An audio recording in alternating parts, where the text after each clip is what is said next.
Bonjour, nous sommes missionnaires sur une île de l'océan Indien depuis bientôt 4 ans.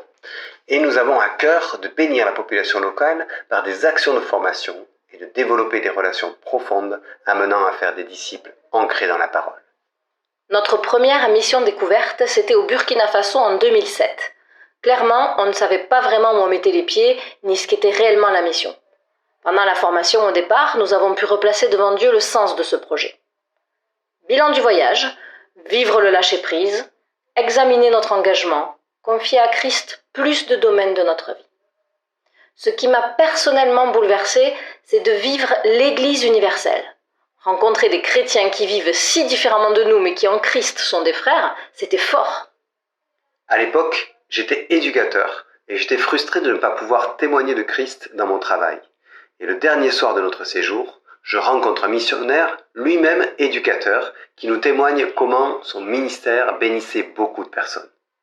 Très touchés par cette première mission, nous nous sommes impliqués dans la CIM et nous avons cherché à centrer de plus en plus notre vie sur Christ.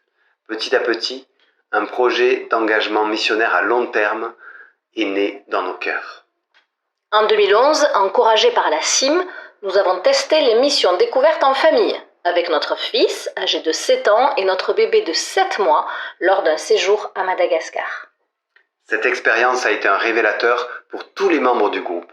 Et par la suite, chacun a eu le désir de faire plus pour l'œuvre de Dieu. Attention, une mission découverte peut impacter durablement. Nous sentions que le Seigneur nous poussait à prendre une décision à l'issue de cette expérience. Il nous avait bénis pour que nous soyons source de bénédiction. Nos professions n'étaient pas un obstacle, les enfants non plus.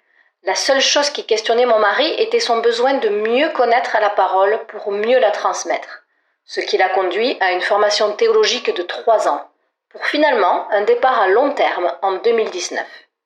Dieu a béni nos entreprises et nous a conduits à chaque étape vers la destination qu'il avait prévue d'avance.